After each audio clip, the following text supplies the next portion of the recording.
शेर और मच्छर की कहानी। जंगल के राजा शेर को अपनी शक्ति पर बड़ा घमंड था। वह स्वयं को सबसे शक्तिमान समझता था, इसलिए जंगल के हर जानवरों पर अपनी धौंस जमाता रहता था। जंगल के जानवर भी क्या करते, अपने प्राण सबको प्रिय थे। इसलिए न चाहकर भी शेर के सामने नतमस्तक हो जाते। एक दिन दोपहर के समय शेर एक पेड़ के नीचे सो रहा था।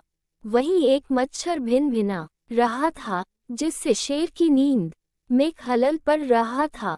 वह एक मच्छर से बोला, ए मच्छर, देखता नहीं मैं सो रहा हूँ, भाग यहाँ से, नहीं तो मसल कर रख दूंगा। मच्छर बोला, क्षमा करें वनराज, मेरे कारण आपकी नींद में व्यवधान उत्पन्न हुआ, किंतु आप मुझे ये बात नम्रता से भी कह सकते हैं, आखिर मैं भी इस धरती का जीव हूँ। अच्छा, तो तू छोटा सा मच्छर मुझसे जुबान लड़ाएगा और क्या गल कहा मैंने, तुम मच्छर हो ही ऐसे कि कोई भी तुम्हें यूं मसल दे। मैं तो ये बार बार कहूँगा, क्या बिगाड़ लोगे तुम मेरा। मच्छर को शेर की बात और व्यवहार बहुत बुरा लगा।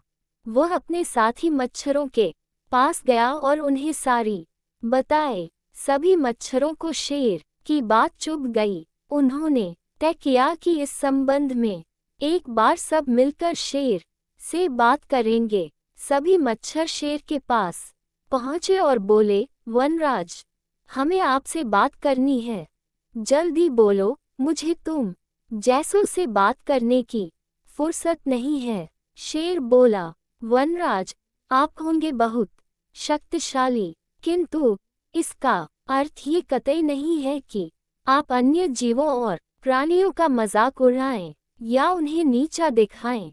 मच्छर बोले, मैंने जो कहा सच कहा, मैं सबसे शक्तिशाली हूँ और मुझे कोई हरा नहीं सकता।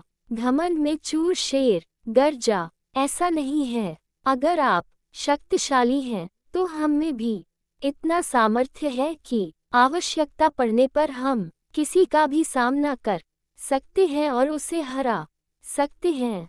हम आपको भी हरा सकते हैं। मच्छर भी चुप न रहे। ये सुनकर शेर हंसते हुए बोला, तुम लोग मुझे हराओगे, तुम लोगों की इतनी हिम्मत कि मेरे सामने आकर ये बात कहो, मेरी शक्ति का अंदाजा नहीं है तुम्हें, अन्यथा ऐसा कभी नहीं कहते। अभी भी समय है, भाग जाओ यहाँ से, नहीं तो कोई नहीं बचेगा। शेर के घमंड ने मच्छरों को क्रुद्ध कर दिया। उन्होंने ठान लिया कि इस शेर को मजा चखा कर ही रहेंगे।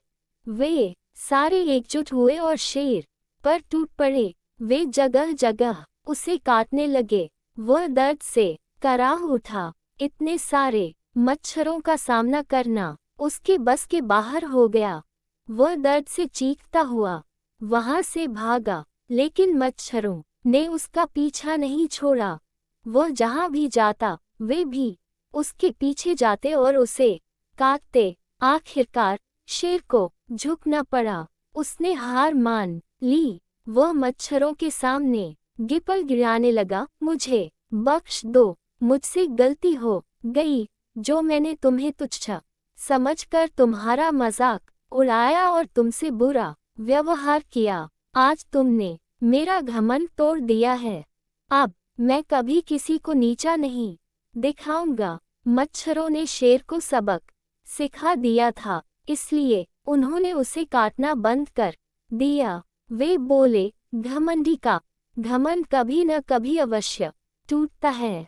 आज तुम्हारा टूटा है, घमंड करना छोड़ दो, अन्यथा एक दिन ये तुम्हें ले डूबेगा।